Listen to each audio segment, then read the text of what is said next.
no way the Chicago Bulls are actually going to do this. When it comes to trading, finally trading Nikola Vucevic and getting a young up and coming superstar on the roster. Hi, I'm Shaq Barnes here with another great episode of Bulls Digest, the number one spot for everything Chicago Bulls.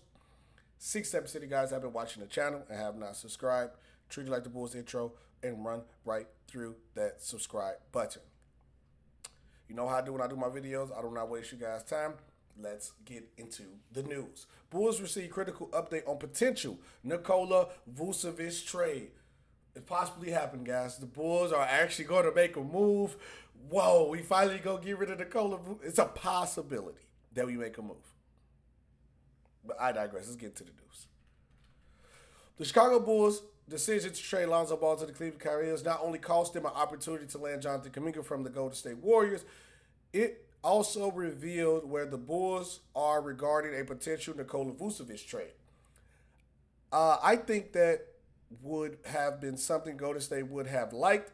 NBA insider Jake Fisher said about Ball during the Bleach Report live stream on June 17th. Without that obvious piece, there's the thought that Nikola Vucevic would be a potential outgoing piece in a sign and trade. The Golden State, the Warriors, the Warriors have had some interest there. I don't think the Warriors have much interest in Nikola Vucevic. I really don't.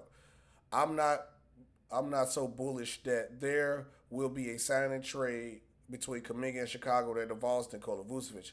I think there has to be some other piece involved.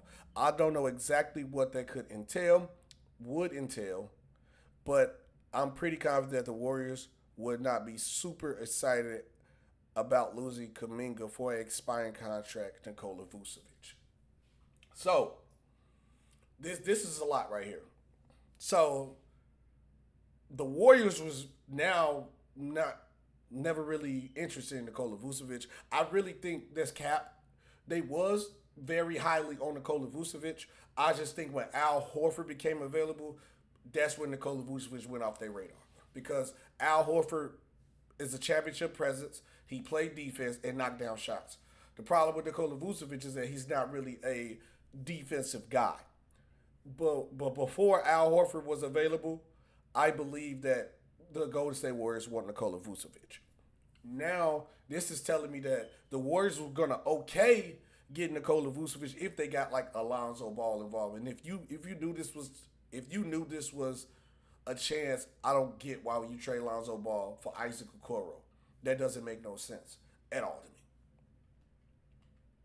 But Vooch is on the expiring 3 year, $60 million contract, entering his fifth full season with the Bulls. Vooch is the one remaining final pieces for the team old core that also featured DeMar DeRozan, Zach LaVine, who are both traded. And I'm waiting on this. I'm waiting on this Nikola Vucevic trade to happen because I want to see the side by side of what we actually gave for our core. And right now they looking too good, and we got the least valuable piece still here, and we probably won't get a lot for him at all, you know. So my only question is this though: if the Warriors don't want Vooch, but they still want to send Kuminga to the Bulls, who on the roster would they actually want? Because Lonzo Ball is gone. You don't want Vooch. Who? That's a good question. And your boy got the answer. I just researched. It's a possibility. If this was true, yeah, you might have to pull the trigger on it. But Bulls' interest in Warriors Jonathan Kuminga face complications. According to Jake Fish, shout out Jake Fisher again from the Stein line on July 7th, Kuminga Camp was hopeful about a sign and trade from the Warriors to the Bulls and amid his $25 million per year asking price on a new contract, which is difficult for the Bulls to match with or without Vucevic. It's difficult for us to match because they don't want to pay Josh Giddey his money. We try to get Josh Giddey 20. So Kuminga, you might as well not even come here because you're not going to get that money here. Not in Chicago, pay somebody over 20. Oh yeah, the most you're gonna get from us is 20. No, actually, you might get less because you wasn't here.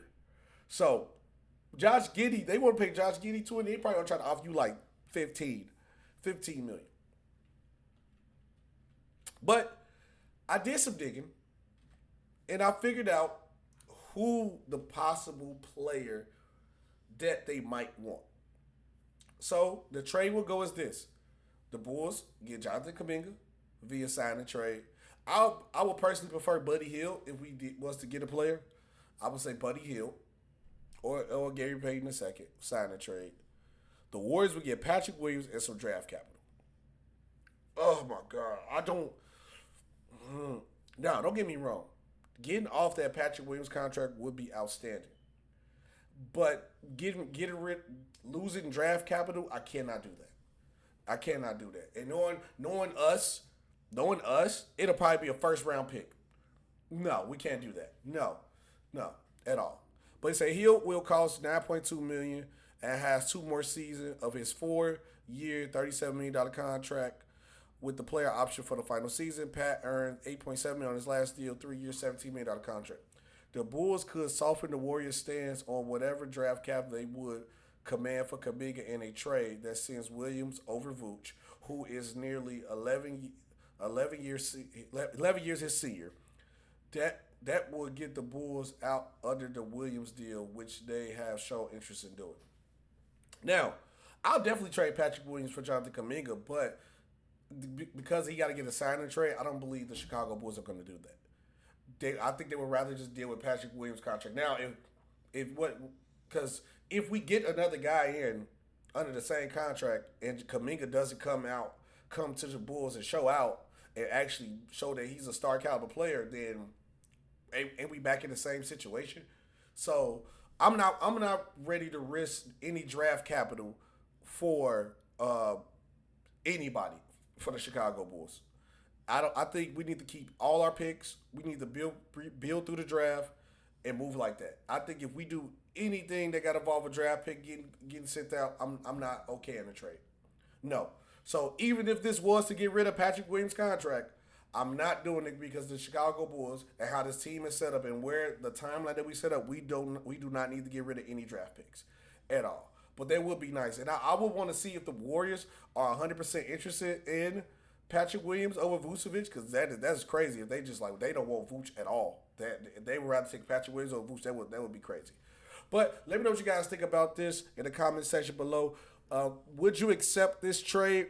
And then if the Warriors are not interested in Nikola Vucevic anymore, who should the Bulls trade Vuce to? I'm Shaq Barnes, SB Talk Sports. See you guys on the next one. Peace.